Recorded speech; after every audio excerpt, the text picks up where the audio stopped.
కర్ణాటక కాంగ్రెస్ రాజకీయం ఇప్పుడు రసకందాయంలో పడింది. తాను ముఖ్యమంత్రి కావాలనే కోరికను సాకారం చేసుకోవాలనుకుంటున్నారు సీనియర్ నేత డీకే శివకుమార్. అయితే కుర్చీ ఖాళీ లేదంటున్నారు సిద్ధరామయ్య. ఈ కీలక పదవిని సాధించుకోవడానికి ఆయన, ఉన్న పదవిని కాపాడుకునేందుకు ఈయన గట్టి పట్టుదలతో ఉన్నారు.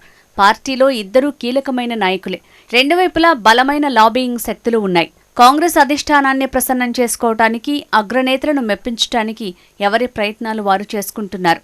ఎవరికి వారు వేగంగా పావులు కదుపుతున్నారు. దీంతో బెంగళూరు టు ఢిల్లీ, ఢిల్లీ టు బెంగళూరు మార్గాల్లో ఎయిర్ ట్రాఫిక్ ఒక్కసారిగా పెరిగిపోయింది. విపక్ష బీజేపీ, జేడీయూ కూటమికి ఇదంతా వినోదంలా కనిపిస్తోంది. అసలే రాష్ట్రంలో పరిస్థితులు బాగోలేక ప్రజలు ఇబ్బంది పడుతుంటే వీళ్లు పరిపాలన గాలికొదిలేసి మేఘాల్లో తిరుగుతున్నారంటూ సెటైర్లు వేస్తున్నారు.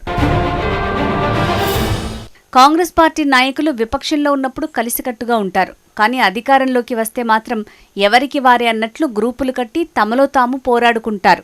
కాంగ్రెస్ పార్టీ అధికారంలో ఉన్న కొద్దిపాటి రాష్ట్రాల్లో కర్ణాటకయే కీలకం. పార్టీ జాతీయ అధ్యక్షుడు మల్లికార్జున ఖర్గే సొంత రాష్ట్రం ఇదే కావడంతో ఆయనకు ఇప్పుడు కఠిన సీఎం మార్పుపై వస్తున్న ఊహాగానాలను కొట్టిపారేశారు. అవాస్తవ ప్రచారాన్ని ఎవరూ నమ్మొద్దని కోరారు. సీఎం మార్పుపై ఎవరూ మాట్లాడొద్దని కాంగ్రెస్ ఎమ్మెల్యేలను, నేతలను ఆదేశించారు. శివకుమార్ త్వరలో ముఖ్యమంత్రి కాబోతున్నారంటూ వ్యాఖ్యలు చేసిన ఎమ్మెల్యే హెచ్ఏ ఇక్బాల్ హుస్సేన్కు నోటీసు ఇస్తామని, ఆయన వివరణ కోరుతామని వెల్లడించారు. పార్టీలో క్రమశిక్షణ ఉల్లంఘిస్తే కఠిన చర్యలు తీసుకోక తప్పదని హెచ్చరించారు. తమ దృష్టి మొత్తం 2028లో జరిగే అసెంబ్లీ ఎన్నికలపైనే ఉందని శివకుమార్ తేల్చి చెప్పారు.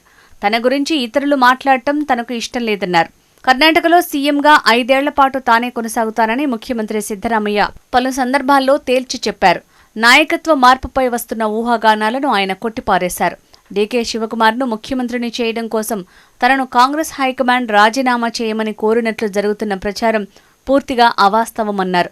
ఈ విషయాన్ని నేను ఎప్పుడో స్పష్టంగా చెప్పాను. జూలై 2వ తేదీన కూడా దీనిపై ప్రకటన విడుదల చేశాను. ఆ సమయంలో శివకుమార్ కూడా అక్కడే ఉన్నారు. ఆయన కూడా పోటీదారే. అందులో తప్పే ఉంది.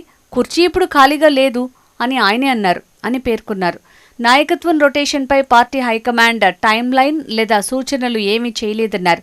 2.5 సంవత్సరాల అంశాన్ని ఎవరూ నిర్ణయించలేదన్నారు. హైకమాండ్ నిర్ణయం తీసుకుంటే తమకు